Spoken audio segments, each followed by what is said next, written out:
ዱባቱን እሺ እኛ እኮ እንደው ብዙ የሚጣል ያለን እንደ ዱባ ታውቃላችሁ። በቤተ ክርስቲያን ስርዓት ዱባ ለቤተ ክርስቲያን ስለት አይገባም። አይገርማችሁ? ዱባ ለቤተ ክርስቲያን አያምጡ ይላል። ለምን? ዱባ ብዙ የሚጣል አለው። አያችሁ? የሚጣል ነገር የሚበዛባቸው ሰዎች ቤተ ክርስቲያን አይጉ ማለት ነው። ነውር ነው። የጅል ስብስብ ነው። የምሬን ነው። እንዲሁ እኮ ይገርማል። እንዲሁ ምን ይሻላቸዋል? እንዲሁ ድንቁርና እንዲሁ ነውር ነው። ድንቁርና እንዲሁ ጥበብ ቤቷን ሰራች እንደተባለ ጥበብ ድንቁርና ቤቷን ሰራች። 7 ምሰሶም ማቆመች ያስብላል። እነዚህ አይድረስ እኮ ነው እናንተ ደንቆሮና እንትን አሉ እንዴ ብልህና ጅል ተከራክረው አሉ ጅል አሸነፋሉ። ምን ብሎ ሲባል እምቢ ብሎ እንዲሁ ግርማቸዋል እኮ እንደዚህ ነው። ምንድነው የሚለው? እምቢ እንደዚህ ነው። መልሱ ምንድነው? አይደለም። እንዴት ብሎ አይደለም ይባላል? እስቲ አሁን እኔ ብድግ ብዬ እኔ ስፔሻሊስት ዶክተር ነኝ ብል ምን ትላላችሁ? የመነኩስ ያበደ አትሉም? እንደዚህ እኮ ነው ወላችሁ። ሙያ ያለው ነው ባለሙያውን ነው የምትጠራ። አንዲት ሙያ ብድግ ብለው የኔታ አቤት እንዲሁ እኔ በህልሜ ታቦት ተሸክሜ ሰው እያጠኑ ህልም አይቼ አይ ሙያ እንዲሁ ያቅምሽናል እንዲሁ ከሆነም እኔ ታቦት ተሸክሜ እንዲሁ አንቺ ብታጠኝ ይችላል። እንዲሁ ባይሆን ያም አይሆንም እኮ እንዲሁ በየት አልፎ ባይቲ ሀሊፈቂ ድጓታ ሚረቂ ያለ እንዲሁ ነውር እኮ ነው። መጠን አለው ነው። እናንተ ምን አለባችሁ? አይወርዳችሁ አይሞቃችሁ። እናንተ ኳስ ነው የሚደንቃችሁ። ተጃጅላችሁ ያለቃችሁ ሰዎች ሴቶቹ እያወሩ ይሰማሉ አይደል? ሰምተው ካላችሁ ብዙ ጊዜ የሴቶች ማህበር ወግ ይበዛዋል፣ ግን እያወጉ ይሰማሉ። የሚያስገርማችሁ ነገር እኔ ይገርመኛል። እያወሩ የሚሰሙ ሴቶች ናቸው እና መልቲታስክ የሚሸከሙ ጎበዞች ናቸው። እውነት ሐሰት? አዎ በጣም ጥሩ ነው። እሺ ለምንድን ነው እያወሩ እንዲሰሙ አድርጎ የፈጠራቸው ብዬ ሳስበው እኔ ብዙ ልጅ ቢንጫጫባቸው የሁሉንም መንጫጫት እንዲሰሙ ነው መሰል እላለሁ። ያኛው ማማ ቢል ሁሉንም ይሰሙታል። ይህችን ዓለም መውደድ ልብን ያወካል፣ መንፈሳዊን ታጨልማለችና። ዓለምን የናቁ በዲያብሎስ ላይ የዘመቱ መነኮሳት በምስራቅ በለሳ ማር ቅዱስ ሚካኤል አንድነት ገዳም ከትመዋል።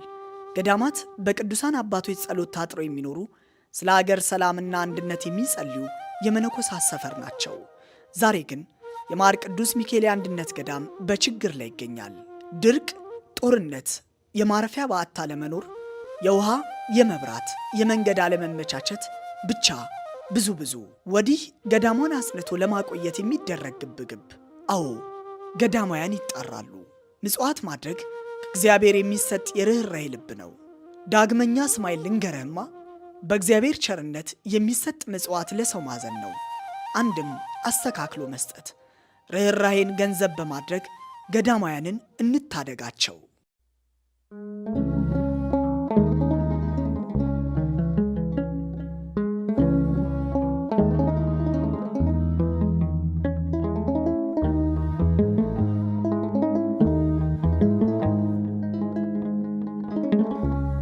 ሙሴ ስለሱ የጻፈለትን ነቢያት የተነበዩለትን ማስያስ የሚሉትን ክርስቶስን አገኘነው አለ። ማን የጻፈለትን? ጆሮ ሙሴ በሉ እንጂ ማን የጻፈለትን? እግዚአብሔር ይስጣችሁ። ሕፃናት ሁሉ ሙሴ ይላሉ። ደስ ይላሉ እኮ እንደው ሕፃናት እያወሩ ነው የሚሰሙ። እንደ ሴቶቹ እያወሩ ይሰማሉ አይደል? ሰምተው ካላችሁ ብዙ ጊዜ የሴቶች ማህበር ወግ ይበዛዋል፣ ግን እያወጉ ይሰማሉ። የሚያስገርማችሁ ነገር እኔ ይገርመኛል። እያወሩ የሚሰሙ ሴቶች ናቸው እና መልቲታስክ የሚሸከሙ ጎበዞች ናቸው። እውነት ሐሰት? አዎ በጣም ጥሩ ነው። እሺ ለምንድን ነው እያወሩ እንዲሰሙ አድርጎ የፈጠራቸው ብዬ ሳስበው እኔ ብዙ ልጅ ቢንጫጫባቸው የሁሉንም መንጫጫት እንዲሰሙ ነው መሰል እላለሁ። ያኛው ማማ ቢል ሁሉንም ይሰሙታል። እና ደግሞ ሴቶች ማህበር ውስጥ ተቀምጠው እየጠጡ ከውጭ ልጅ ቢያለቅስ የልጃቸውን ድምፅ እያወሩ ይሰማሉ። አይገርማችሁም? በጣም ነው የሚገርመኝ። እኔ እናትነት ትልቅ ነገር ነው። ከቃሉ ጋር ናችሁ። ስለዚህ እግዚአብሔር ታቦት ስላለው ታቦት እመቤታችን ናት። መጀመሪያ ከማይነቅዝ እንጨት ማለት ምን ማለት መስላችሁ? ከማይነቅዝ ነቀዝ መብላት ማለት ምን ማለት ነው? መቆንቆን መንቀዝ ምንድን ነው? እርግማን ኃጢአት ማለት ነው። ከማይነቅዝ እንጨት ታቦቱን ስራው አለ። የድንግል ማርያም አካሏ እርግማን የሌለበት ነው። አሁን ቅድም ነግሬያችኋለሁ። ሙሴ ስለሱ የጻፈለትን ኢየሱስን አገኘ ነው አለ። ሙሴ ስለሱ የጻፈለትን ካለ ሙሴ በኦሪት ዘጸአት ኢየሱስ ክርስቶስ አማኑኤል የሚል ስም ተናግሯል? አልተናገረም። ታዲያ ምንድነው የተናገራቸው ነገሮች ሁሉ ለማን የተናገሩ ናቸው? ስለ ክርስቶስ በምስጢር የተነገሩ ናቸው። ስለክሙ ከመቦቶን ዘተረክቡ ሕይወተ ዘላለም እማንቱ ሰማይቴ መጻሕፍትን ትመረምራላችሁ በእነሱም ሕይወት የምታገኙ ይመስላችኋል፣ እነርሱ ግን የኔ ምስክሮች ናቸው አላቸው። ዮሐንስ ወንጌል ምዕራፍ 5 ቁጥር 44 ላይ እንዲህ አላቸው፣ ሶበሰ አመንክምዎ ለሙሴ እማመንክሙኒ ኪያየኒ ሙሴን አምናችሁት ሁኑ ኖሮ ቢሆን እኔንም ታምኑኝ ነበር። እስመ ውእቱ ጸሐፈ በእንቲአየ እሱ ስለ እኔ ጽፏልና አለ። ዮሐንስ 5:46 ላይ እሱ ስለ እኔ ጽፏልና ሙሴን ብታምኑ እኔንም ታምኑ ነበር አለ። እንግዲህ በሙሴ የተጻፈው ጽሑፍ ሁሉ ለክርስቶስ ቀጠሮ ነበር ማለት ነው። ገባችሁ? በመነን ለክርስቶስ ቀጠሮ ነበር። በምንድን? በምስጢር ማለት ነው። በምስጢር እንደዚያ ከሆነ ለምሳሌ ኦሪት ዘጸአት ምዕራፍ 25 ስለ ኢየሱስ ክርስቶስ የተጻፈ ነው። እንዴት ተብሎ ነው የተጻፈው? ታቦት እናቱ ቃል እሱ ተብለው ተጽፈዋል ማለት ነው። እናቱ ታቦት እሱ ደግሞ ቃል ተብሎ ተጽፏል። እንዲህ ብሎ ነው የተጻፈው። ኦሪት ዘጸአት ምዕራፍ 25 ቁጥር 1 ላይ ማይነቅዝ እንጨት፣ እንግዲህ እናቱ ታቦት ናት። በታቦቱ ውስጥ የእግዚአብሔር ቃል አለ። ክርስቶስ ደግሞ ቃል ነው። በቀዳማዊ ሕልውናው ቃል ይባላል። ዮሐንስ ወንጌል ምዕራፍ 1 ቁጥር 1 ላይ በመጀመሪያ ቃል ነበረ ብሎ ቁጥር 14 ላይ ቃል ሥጋ ሆነ እንዳለ ክርስቶስ ቃል ይባላል። ቃል ይባላል። ስለዚህ በታቦት ውስጥ ቃል አኑርበት ማለት በታቦት በድንግል ማርያም ማህፀን ቃል ወልድ አድሮ ሥጋ ነፍሶ ስግው ቃል ክርስቶስ ሆነ፣ በተዋህዶ ራሱን ገለጠ ማለት ነው። ስለዚህ እመቤታችን ታቦት ናት። ክርስቶስ ምን ይሆናል? ቃል ይሆናል። እንደዚያ ከሆነ ቃሉ የሚገባበትን ታቦት የማይነቅዝ እንጨት ይሁን ማለት ድንግል ማርያም እግዚአብሔር የሚያድርባት ስለሆነች የእሷ አካል እርግማን የሌለበት ነው ማለት ነው። የማይነቅዝ እንጨት ነው። መንቀዝ ማለት ብሌት ማለት እርጅና ማለት ምን ማለት ነው? ኃጢአት፣ እርግማን ማለት ነው። ቅዱስ ጳውሎስ ሁለተኛ ቆሮንቶስ ምዕራፍ 5 ቁጥር 18 ላይ እነሆ በክርስቶስ ሁሉ አዲስ ሆኗል፣ አሮጌው አልፏል ብሏል። አሰስሉ ብሁአ ብሉየ አሮጌውን እርሾ አስወግዱት ከመትኩኑ ለሐዲስ ሐሪጽ ለአዲሱ እርሾ ለክርስቶስ ተዘጋጁ ዘንድ አሮጌውን እርሾ አስወግዱ። እስመ ተሰቅለ በፋሲካነ ክርስቶስ ፋሲካችን ክርስቶስ አንድም በፋሲካችን ክርስቶስ በፋሲካችን ዕለት ፋሲካችን መሻገሪያችን ክርስቶስ ታርዷልና ይላል ቆሮንቶስ 5 ላይ ሲናገር። አሮጌውን እርሾ አስወግዱ። ስለዚህ አሮጌ ማለት ኃጢአት ማለት ነው።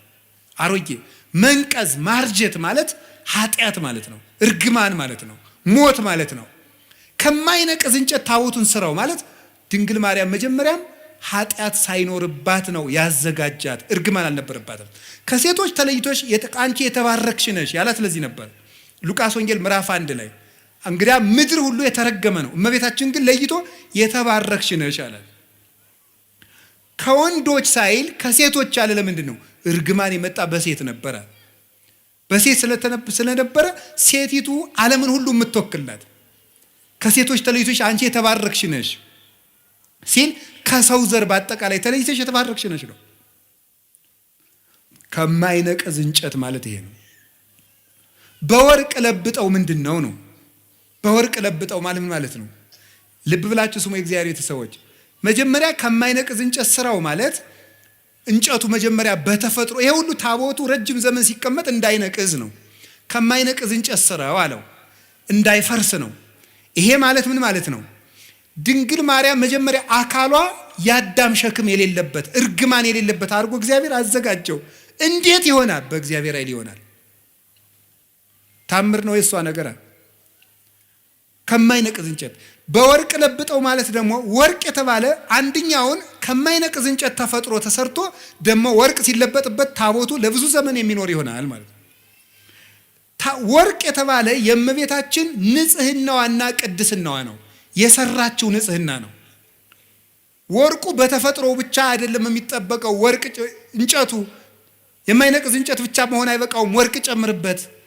ድንግል ማርያምም መመረጧ ብቻ አይደለም ያስከበራት፣ መመረጧን ተጠቅማ ንጽህና መጨመሯ ነው፣ ራሷ መስራቷ ነው። መመረጥን መጠበቅ እንጂ መመረጥ አያስደንቅም። መምረጥማ የእግዚአብሔር ነው። መምረጥ የእግዚአብሔር ነው።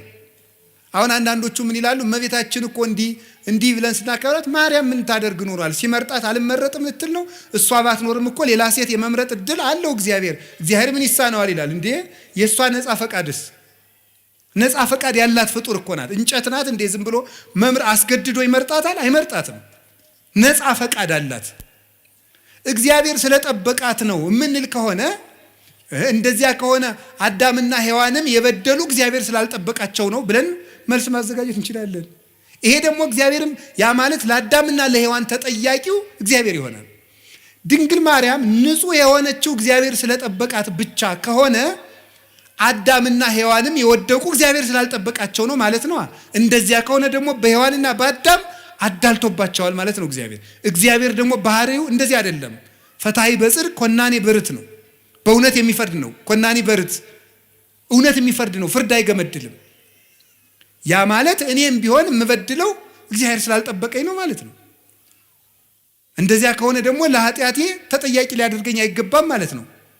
እመቤታችን ብቻ ከጠበቀ ሔዋንንስ ለምን እንዳትበድል አይጠብቃትም? እግዚአብሔር የማንንም ነፃ ፈቃድ አይሻማም። የድንግል ማርያምንም ነፃ ፈቃድ ያከብራል። የመበደል መብት አይነፍጋትም። እንዳትሳሳት አይከለክላትም። እሷ መጠበቋን መመረጧን አጽንታ በጠበቀች ንጹሕና በጸናች መጠን እግዚአብሔርን በእጁ እየደገፈ ጠበቃት።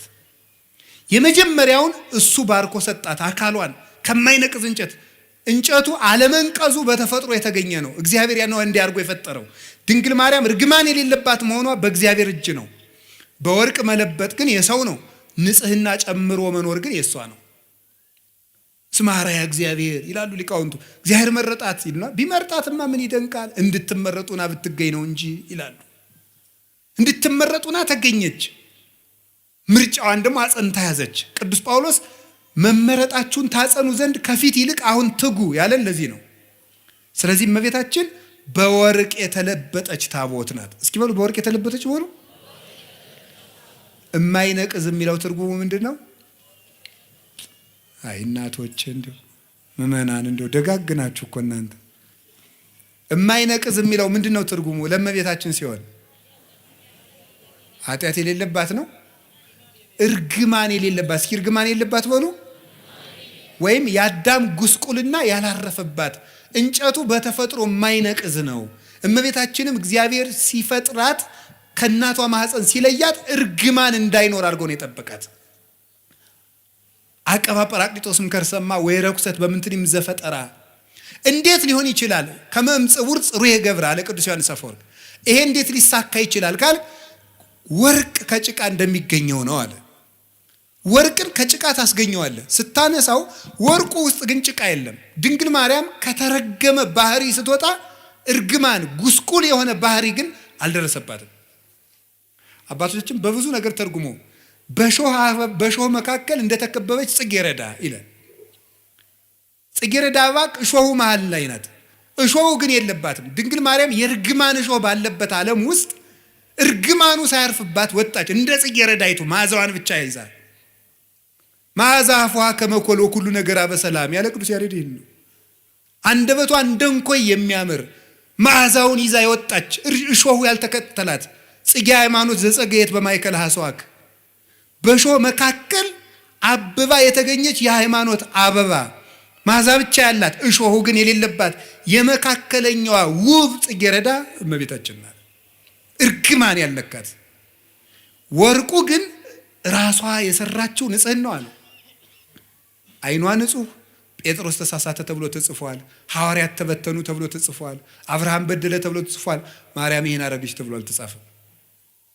አንደበቷ ክርክም ያለ ነውር የሌለባት በእውነት ጠባብ ወትህት ዘልህቀት በቤተ መቅደስ ውስጥ ተቀምጣ መልአክ እያነጋገራት ትዕቢት የሌለባት ትህት፣ ጥበብን የተመላች እወቁኝ የማትል ልጇ በሆሳዕና እንኳን እንደው ግርግር ሰው ሁሉ ሲበዛ እንዴ እኔ የአምላክ እናት ፊት አድርጉኝ የማትል በትህትና እስቲ እዚህ ላይ እመቤታችን እንዲህ አለች ተብሎ ሰምታችኋል? ሐዋርያት አነጠፉ፣ ገሌ ፊት ሄደ፣ ጴጥሮስ እንዲህ አለ ሲባል እሷ እንዲህ ነኝ የማትል ይሄ አይገባኝም ይሄ ይገባኛል የማትል ስደት አይገባኝም ሳትል የተሰደደች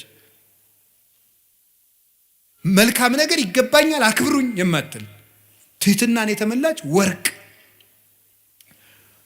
ትንቢተ ዘካርያስ ምዕራፍ 4 ቁጥር 2 ላይ ነቢዩ ዘካርያስ ርየ ተቃዋመ ማይቶት ዘካርያስ የወርቅ መቅረዝን አይቶት ነበረ።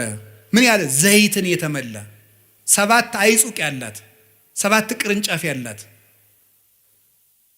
7 ቅርንጫፍ ያላት መቅረዝ ዘይት ያለባት ኩለንተሃ ወርቅ ይላል። ሁለመናዋ ወርቅ የሆነ መቅረዝ አየው ይላል ትንቢተ ዘካርያስ ምዕራፍ 4 ቁጥር 2 ላይ። ቅዱስ ያሬድ ይህን ወስዶ ይላል ዘሕዝቅኤል እጹት ምስራቅ ዘዘካርያስ ተቃዋም ዘወርቅ ማርያም ኢቲ ዘውዳሴሃ እሙቅ።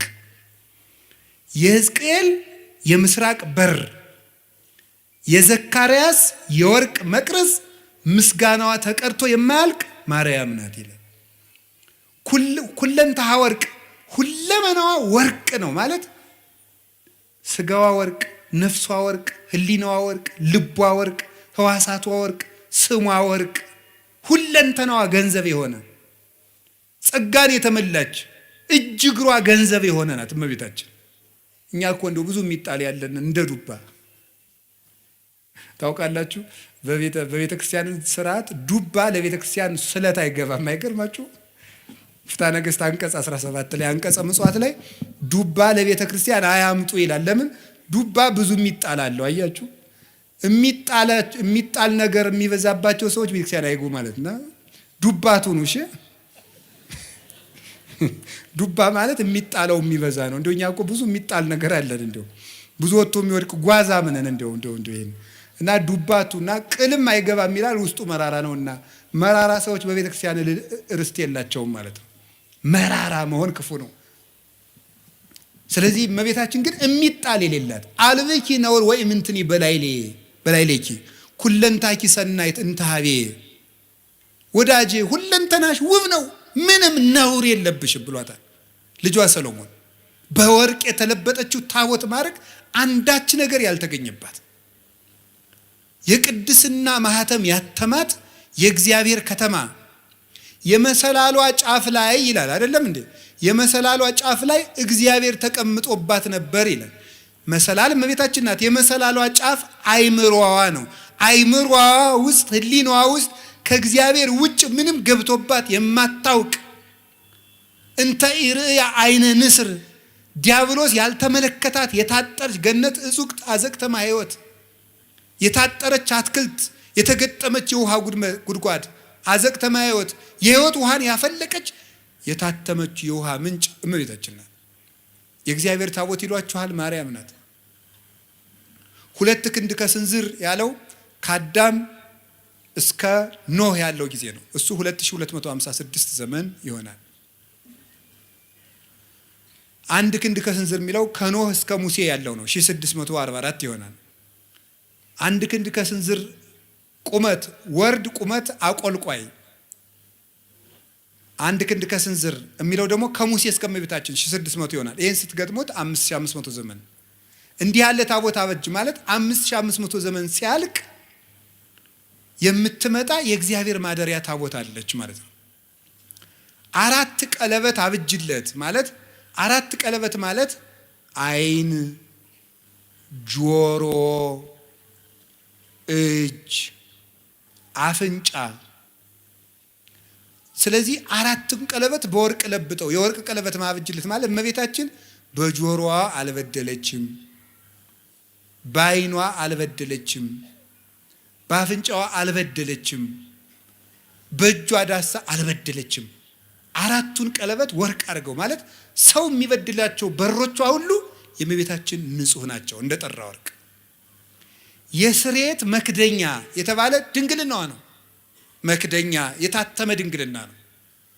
የታተመ ድንግልና በስሬት መክደኛው አነጋገር ስሬት ማለት ይቅርታ ነው። የስሬት መክደኛ ማለት በድንግል ማርያም ድንግልና በኩል እግዚአብሔር ይቅርታን ይዞ መጥቷል። ፈቂዶ ይፈውስ ትዝምደሰብ ተገምረ በማህፀነ ድንግል ታቢዮ ለኩሉ ኃይል እለ በሰማያት ማሂደር ባህርየ ሰብን ነገደ ሰብን ላድን ባለ ጊዜ ከሰራዊተ መላእክት ተሰውሮ በድንግል ማርያም ማህፀን አደረ። እኔ እንደው ማርያም ምን አድርገልኛለች የሚለኝ ሰው ኢየሱስ ነው እንጂ የሚለኝ ሰው እግዚአብሔር ሰውን ላድን ብሎ የት ሄደ ብዬ ነው የምጠይቀው። እግዚአብሔር ሰውን ላድን ብሎ ወደ ማርያም መጣ ነው የማገኘው መጽሐፍ እኮ የሚለኝ። እግዚአብሔርን ሰውን ሊያድን መጣ እንዲህ አለ እኮ ጌታ። እስመ መጻ ወልደ እጓለ እመሕያው ከመ ይህስስ ወያድን ዘተሐጉለ። የሰው ልጅ የጠፋውን ሊፈልግና ሊያድን መጥቷል አለ ማቴዎስ 18 ላይ። የሰው ልጅ የጠፋውን ሊያድን መጥቷል። የሰው ልጅ ክርስቶስ የጠፋውን ሊያድን መጣ። የጠፋውን ሊያድን ሲመጣ ወዴት መጣ? መጀመሪያ ወደ ድንግል ማርያም መጣ። እግዚአብሔር ድህነትን ይዞ ጉዞ የጀመረባት ገብቶ የከተመባት የድህነት ሀገር፣ የፈውስ ሙዳይ፣ የሃይማኖት ከተማ እመቤታችን ናት። ስለዚህ የስርየት መክደኛው ይቅርታ የተገኘበት ድንግልና ያላት የሔዋን ድንግልና ሞት ነበር ያመጣብን። የይቅርታ ድንግልና የማን ድንግልና ይቅርታ አምጥቶልናል? ይቅርታ እኮ ክርስቶስ ነው። ምህረት ክርስቶስ ነው። ጠለ ምህረት፣ የምህረት ዝናብ፣ የምህረት ጠል፣ የምህረት ውሃ፣ የምህረት ፀሐይ፣ የምህረት ብርሃን ክርስቶስ ነው። የምህረት ዛፍ ክርስቶስ ነው። የምህረት ፍሬ ክርስቶስ ነው። እሱን ያስገኘ ድንግልና የድንግል ማርያም ነው። ምህረት የሰጠ ድንግልና፣ ምህረት የፈሰሰበት ድንግልና፣ ምህረትን ዓለም ያሳየ ድንግልና የማርያም ድንግልና ነው። ዝም ብሎ ድንግልና አይደለም። ጓዲድ አብዩቱ ስብሐተ ድንግልናኪ በማርያም ድንግል ፍጽምት በድንጋሌ ሥጋ በድንጋሌ ነፍስ ህትምት የምትሆኝ እመቤታችን በክብረ ወሊድ ላይ የተሰጠች ክብረ ድንግልና አብይ ነው፣ ብዙ ነው፣ ገናና ነው ይላሉ ሊቃውንት ውዳሴ ማርያም ሲተረጉሙ። እናንተ ምን አለባችሁ? አይወርዳችሁ፣ አይሞቃችሁ። እናንተ ኳስ ነው የሚደንቃችሁ። እንዲሁ ተጃጅላችሁ ያለቃችሁ ሰዎች ይቅር በሉኝ እሺ። ገሎ ማዳን ዘይቤ ማለት ነው። እሺ ከቃሉ ጋር ናችሁ። እግዚአብሔር ከሁላችን ጋር ይሁን እና ይሄ እስቲ የስርየት የድንግል ማርያምን ድንግልና የስርየት መክደኛ በሉት። በእውነት በሉ እንጂ የስርየት መክደኛ ያለበት ምክንያት ድንግልናዋ ማህተመ ድንግልናዋ ስላልተፈታ ነው። ስርየት የተባለ ደግሞ ይቅርታን ለዓለም ያወጣ ድንግልና የእመቤታችን ድንግልና። እኔ እውነቴን ነው።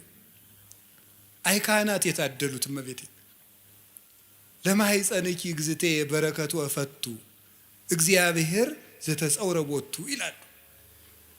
እመቤቴ ማርያም ሆይ የማኅፀንሽን በረከት እፈልገዋለሁ፣ ይድረሰኝ የማኅፀንሽ በረከት። እግዚአብሔር ያደረበት ወደዚች ምስራቅ የማይዞር ማን ነው? ፀሐይ ጽድቅ ኢየሱስ ክርስቶስ ወጥቶ የሚያጽደለድልባትን ያችን ምስራቅ ዘወር ብሎ ማየት የማይፈልግ የጨለማው ልጅ ካልሆነ በቀር እሱ ማን ነው?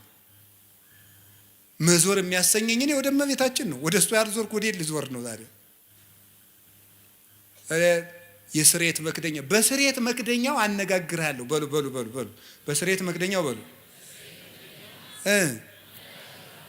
እመቤታችን ድንግል ላይ መክደኛው ማለት ታቦቱና ታቦቱ የሚጋጠምበት መግጠሚያው ላይ ነው። ጫፉ የታችኛውና የላይኛው የሚጋጠሙበት መግጠሚያው። ይሄ የስርየት መክደኛ የእመቤታችን ድንግልና ነው። የስርየት መክደኛ የተባለበት የእመቤታችን ድንግልና መጀመሪያ ብቻ ክርስቶስን ወልዶ ያቆም አይደለም፣ ዘላለም ይቅርታን ያሰጣል። ከልጇ ጋር እያስታረቀ እንማጸንበታለን። ባቀፉ እጆቿ፣ በሳሙ ከንፈሮቿ፣ ባዘለ ጀርባዋ፣ በወሰነችው ማኅፀኗ ብለን እንማጸናለን። ዛሬም ይቅርታን ይሰጠናል። ስለዚህ ድንግል ማርያም ማኅፀኗ የይቅርታ ማኅፀን ነው። አነጋግርሃለሁ ማለት ምን ማለት ነው? የድንግል ማርያም ማኅፀን የሃይማኖት መስበኪያ ነው። የሃይማኖት ምስክር ነው። የእምነት መግለጫ ነው። ወትሜህሮሙ ሰጊደ ለስሉስ ማህያዊ ለማህያዊ ሥላሴ ስግደትን የምታስተምርላቸው ናት። ድንግል ማርያም እምነትን የምትገልጥ ናት እንጂ እምነትን የምትጋርድ አይደለችም። እመቤታችን ዘላለማዊ ድንግልና ነው ያላት። የስሬት መክደኛው አይፈታም። ለምንድን ነው የማይፈታው? አካላዊ ቃል ነው የገባበት። የእግዚአብሔር ቃል ነው ያደረበት። ለምን ሲባል እግዚአብሔር የሚነጋገርበት የስሬት መክደኛ ነው። ያ ማለት የድንግል ማርያም ማህፀን የእምነት ሰባኪ ነው። እንዴት ነው የሚሰብከው? ሳትወልድ ድንግል ናት። እስኪ ሳትወልድ ድንግል በሉ። ስትወልድ ድንግል በሉ። ስትወልድ ድንግል በሉ። እሺ፣ ከወለደች በኋላ ድንግል በሉ። እስኪ እንደገና ደግማችሁ ንገሩኝ። ያው ሶስቱንም ንገሩኝ እንጂ። እሺ፣ ከወለደች በኋላ ይሄ ማለት ምን ማለት ነው? በስርየት መክደኛው ምን እልሃለሁ ነበር ያለ? ዘብዛባ ሁኜ እንዳይመስላችሁ እሺ። ነገርን ከነገር ለማገናኘት ነው የምደግመው። እሺ፣ በስርየት መክደኛው ምን አረጋለሁ ነው ያለው? የስርየት መክደኛ ያልነው በሐዲስ ኪዳን ሲተረጎም ምንድን ነው? የእመቤታችን ምንድን ነው? ድንግልናዋ ነው። ድንግልናዋ ነው የስርየት መክደኛ። ስርየት የተባለ ይቅርታን የሰጠ ክርስቶስ ከማን ስለተወለደ ነው? ከእመቤታችን ስለተገኘ። እንደዚያ ከሆነ ሳትወልድ ምንድናት? ድንግል በሉ። ቀጥሉ። ስትወልድ፣ ከወለደች በኋላ ለምን በሉ እንጂ። ምን ያደርጋል ይሄ ስትሉ፣ ለልጇ ምስክር ስለሚሆን። ምን? ኢየሱስ ክርስቶስ ሳይወለድ አምላክ በሉ፣ ሲወለድም አምላክ፣ ከተወለደ በኋላም አምላክ። ስለዚህ ዕብራውያን 13 ቁጥር 8 ላይ ኢየሱስ ክርስቶስ ዘተማለሙ ወይም ወክመውት እስከ ለዓለም፣ ኢየሱስ ክርስቶስ ትናንትም ዛሬም እስከ ዘላለሙ ድረስ ያው ነው ይላል። ያው ነው። ሳትወልድ ድንግል፣ ሳይወለድ አምላክ፣ ስትወልድ ድንግል፣ ሲወለድም አምላክ፣ ከወለደች በኋላም ድንግል፣ ከተወለደ በኋላም አምላክ። ድንግልናዋ አለመለወጡ የልጇ አምላክነት ላለመለወጡ ማስረጃ ነው ማለት። ለማይለወጠው ልጇ ምስክር እንድትሆን እሱ ሰው ቢሆንም አምላክነቱ ስላልተለወጠ እሷም ብትወልድም ድንግልናዋ አልተለወጠም። ለልጇ ምስክር ናት። በስርየት መክደኛው አነጋግርሃለሁ ማለት አለመለወጤን፣ የማልለወጥ አምላክ መሆኔን በማይለወጠው በእናቴ ድንግልና እነግርሃለሁ፣ አስተምርሃለሁ ማለት ነው። ቅዱስ ዮሐንስ አፈወርቅ ሃይማኖተ አበው ምዕራፍ 67 ቁጥር 31 ላይ እንዲህ ይላል፣ እሰብክ መንገለ ድንግልና ለማርያም እንተ ትከውን ስም አለቃል ይላል። ለቃል ምስክር በምትሆን በድንግል ማርያም ድንግልና ክርስቶስን እሰብከዋለሁ ይላል። ለቃል ምስክር በምትሆን በድንግል ማርያም ድንግልና ክርስቶስን እሰብከዋለሁ። የድንግል ማርያም ድንግልና የክርስቶስ መስበኪያ ነው። ድንግልናዋ አልተለወጠም። ለምን? እሱም ሰው ሲሆን አልተለወጠምና። የማይለወጥ አምላክ መሆኑን ለማስረዳት የእናቱን ድንግልና ሳይለውጥ ተወለደ። ትንቢተ ሚልክያስ ምዕራፍ 3 ቁጥር 5 ላይ አንሰ እግዚአብሔር አምላክክሙ ዘኢይትዌለጥ፣ እኔ የማልለወጥ አምላካችሁ እግዚአብሔር ነኝ፣ እኔ እግዚአብሔር አምላካችሁ አልለወጥም ብሎ ነበር። የማይለወጥ አምላክ መሆኑን ለማስረዳት ከእናቱ ሲወለድም ድንግልናዋን እንዳይለወጥ ጠበቀ።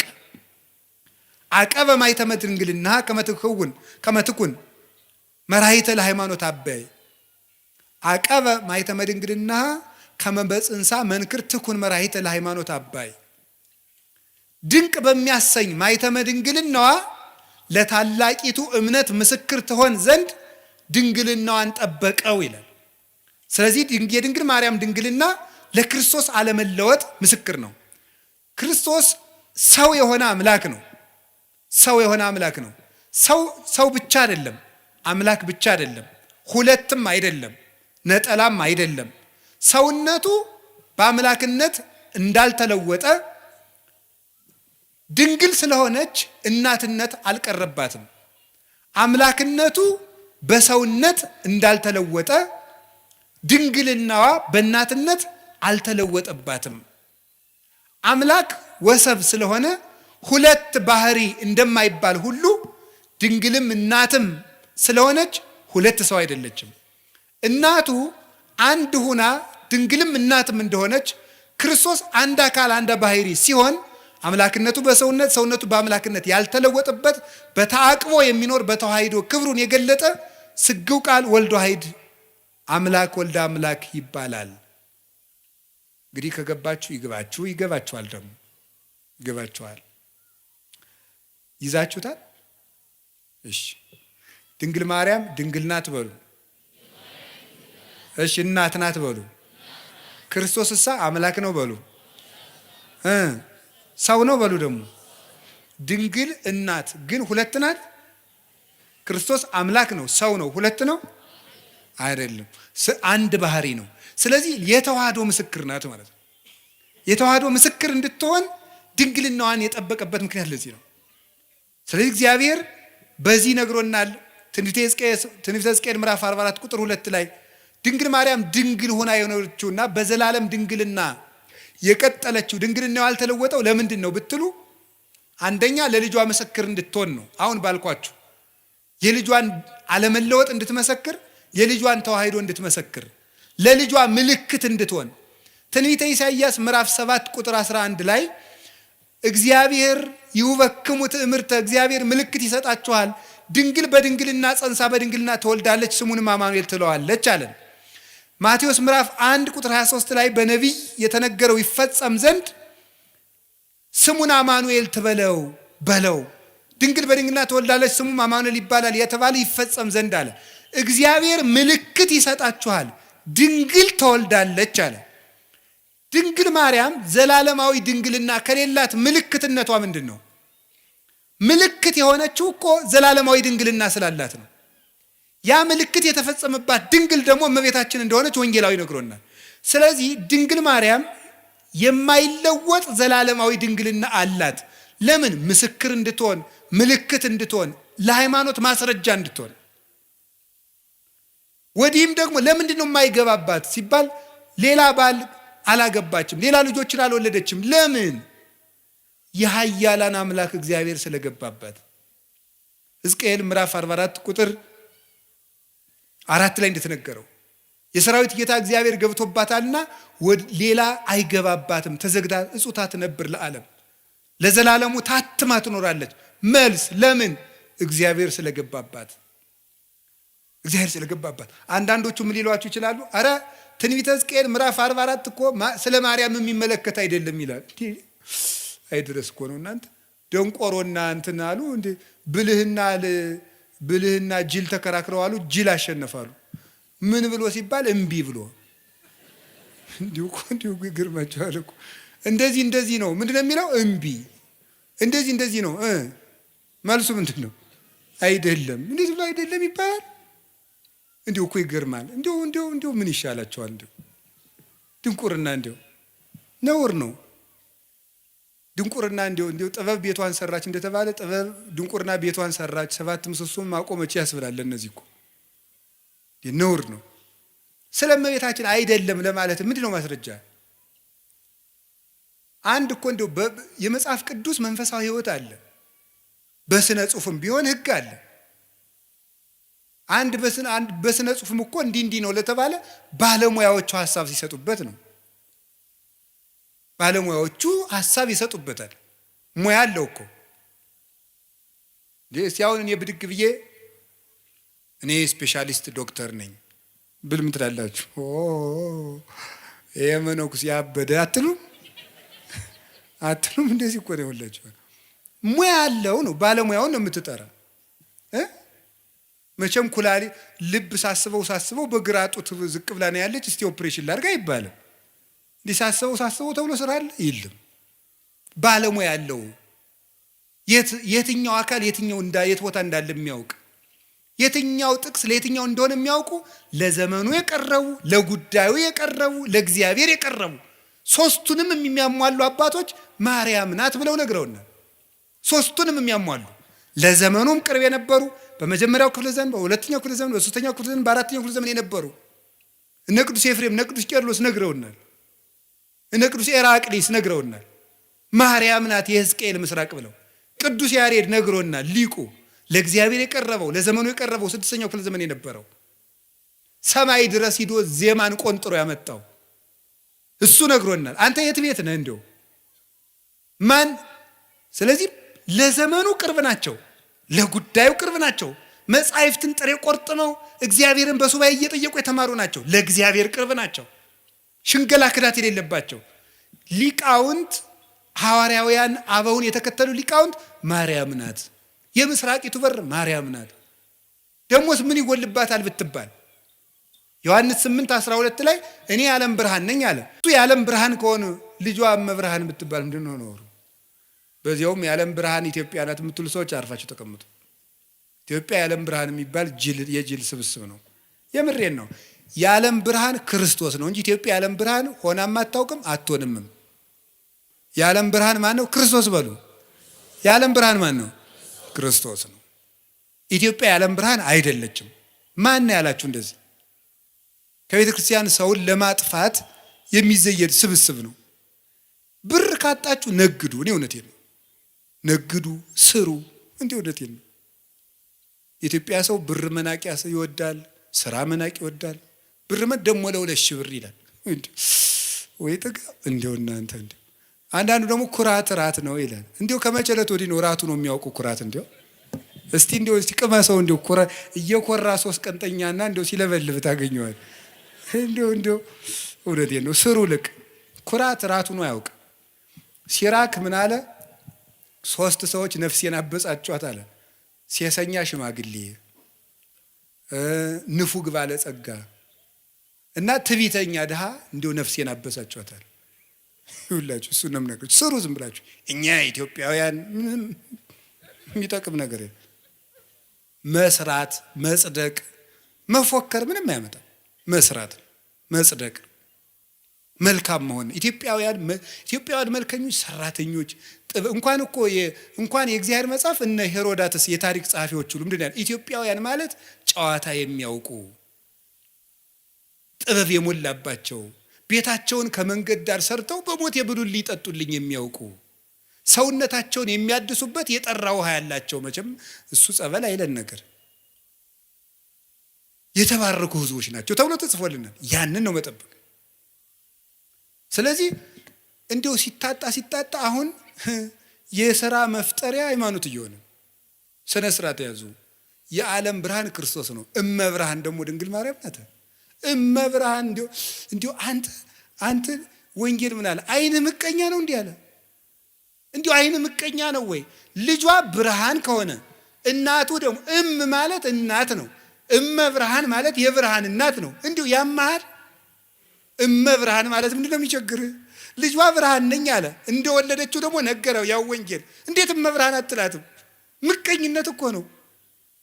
ራይ ድረስ ነው። እንዲሁ በማይደረስበት ይቀናል እንዴ? ትባሸቃላችሁ እንዴ? ጠላት ከፈለጋችሁ ሰይጣን አልላችሁ አይደል እንዴ? እሱን አትሰላለፉትም? እንዲሁ ማርያም ምን አደረገቻችሁ? ምሕረት አዝላ በመጣች። ስለዚህ የእግዚአብሔር ቤተሰቦች እመቤታችን የብርሃን እናቱ የፀሐይ ጽድቅ እናት ናት። ስለዚህ ለምንድን ነው ድንግል ማርያም ዘላለም ድንግል መሆን ያስፈለጋት ሲባል ቅድም እንዳልኳችሁ ለልጇ ምስክር እንድትሆንና እግዚአብሔር ስለገባባት ነው። በእግዚአብሔር ዙፋን ፍጡር አይቀመጥም። እኔ ቀናተኛ አምላክ ነኝ፣ ክብሬን ለሌላ አልሰጥም ይላል የሰራዊት ጌታ እግዚአብሔር። እግዚአብሔር የገባባትን ማህፀን፣ እግዚአብሔር የተቀመጠበትን ዙፋን ማን ነው የሚቀመጥበት? እስቲ በሉ እንደው አሁን የቀበሌ አስተዳዳሪ በወረዳ አስተዳዳሪ ወንበር ይቀመጣል? እስቲ ሂድና ሞክራት። አሽሮ ይለቃል። የለም አይፈቀድም። እንደው መጠንን ታውቆ ነው። እሟይ ያቅምሽን አልሙ ያልም ያሉ አሉ አይደል ቄሴ። አንዲት እሟይ ምድግ ብለው የኔታ አቤት እንደው እኔ በህልሜ ታቦት ተሸክሜ ሰው እያጠኑ ህልም አይቼ አይ እሟይ እንደው ያቅምሽን አልሚ እንደው ከሆነም እኔ ታቦት ተሸክሜ እንደው አንቺ ብታጠኝ ይችላል። እንደው ባይሆን ያም አይሆንም እኮ እንደው ያም አይሆንም። እንደው በየት አልፎ ባይቲ ሀሊፈቂ ድጓታ ሚሄረቂ ያለ እንደው ነውር እኮ ነው። መጠን አለው ነው። አዎ እግዚአብሔር አባቶች ይላሉ በጳጳስ ወንበር ኤጲስቆጶስ አይቀመጥም፣ በንጉሥ ወንበር መስፍን አይቀመጥም። እግዚአብሔር በገባበት ዙፋን ፍጡር አይደርስም። ፈጽሞ እንዴት ያለስ ደፋር ሄሮድ ዮሴፍ ራ ያረገው ጻድቅ ነው አይደል ያለው እንዴ? በዚያውስ ላይ ሐዋርያት እንኳን ክርስቶስን ከተከተሉ በኋላ ወደ ሚስት አልተመለሱም። እንደው ጴጥሮስ ሚስት ነበረው ይባላል።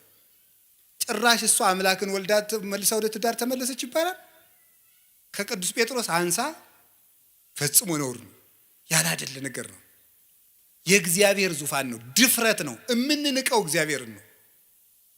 ማርያምን እመቤታችንን አይደለም የምንንቀው፣ እግዚአብሔርን መዳፈር ነው። እንዴት ትዳር ክቡር ነው ብሏል። ትዳር ክቡር የሆነው ለተፈቀደለት ነው። ትዳር ክቡር የሚሆነው ለሚጠቅመው ለተሰማራበት እና ለድንግል ማርያም ግን ይሁሉ መጠኑ አይደለም። ወንድ አላውቅም ሐሳብ የራሱ የለኝም እኮ ነው ያለችው። ቅዱስ ጎርጎርዮስ ዘንዚናዙና ዘኑሲስ የሚሉት እንደዚህ ብላ ስትናገር በቃ ዘግታ ጨርሳለች ማህተሟን ነው የሚሉት።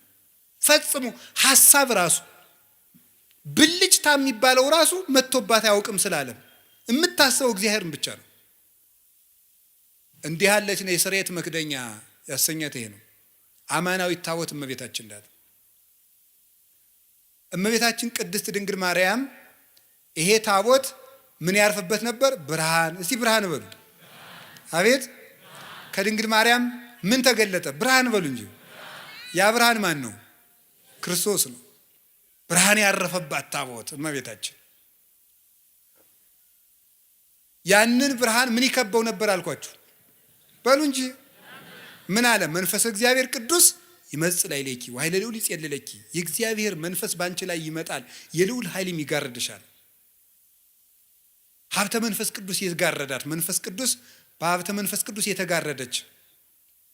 ቅዱስ ቄርሎስ ሲናገር መኑ ውእቱ ዘከማከ ዘከለለ መንበሮ በእሳት ይላል። ቅዳሴ ቄርሎስ ላይ ሲናገር መንበሩን በእሳት ያጠረ እንዳንተ ማን ነው ይላል። መንበር እናቱ ናት። በእሳት መታጠሯ መንፈስ ቅዱስ ይጋርድሻል መባሏ ነው። የታጠረች መንበር ናት። ያችን እሳት ደፍሮ እንኳንስ ረተው ጎበዝ እንኳን እመቤታችንን እኮ የሰማዩን ዙፋን እንኳን እናቱ አይደለም እኮ ያ ዙፋን ያንን እኮ ኪሩቤል ፊታቸውን ሸፍነው ነው ማየት አይቻልንም ብለው ማርያም እመቤታችን እንኳን ሊዳስሳት ሰው በስጋዊ ፈቃድ ሊቀርብ ይቅርና የሰማዩን እንኳን ማየት አልተቻላቸውም። እቺ ደግሞ እናቱ ናት። ስለዚህ እመቤታችን ቅድስት ድንግል ማርያም የእግዚአብሔር ዙፋን ናት። ደመና መንፈስ ቅዱስ የጋረዳት ናት። መስዋዕት ያርግ ነበር በታቦቱ። እመቤታችንንም ጸሎት እናሳርግባታለን ታቦት ስለሆነች። ቅዳሴ መሃል እመቤታችን ለምን ጠርለም ነው? ተፈስሒ ወዘንሥእ ለኪ ዳይና ቅድስት ምልዕተ ክብር ድንግል በኩሉ ጊዜ ወላዲተ አምላክ እሙ ለክርስቶስ አይርይ ጸሎተነ ዲበ መልዕልት አበ ፍቁር ወልድኪ። ሌላ የለው። ድነተ ሥጋ ድነተ ነፍስን የምንለምንሽ ክብርን የተሞላሽ ቅድስት ወይ ደስ ይበለሽ። ወደ ልጅሽ ወደ ላይ ወደ ወዳጅሽ ወደ ላይ ጸሎታችንን አሳርጊ። በቃ የለም። ታቦት ናታ። እስራኤል በታቦት ጸሎት ያሳርጉ ነበር። እኛ በእመቤታችን ታቦትነት ጸሎትን ወደ ልጇ እናሳርጋለን። ሰዎች ግን የሚመስላቸው ድንግል ማርያም አማላጅ ናት ሲባል የለም ክርስቶስ ዓርብ በደሙ ስላስታረቀን የእሱን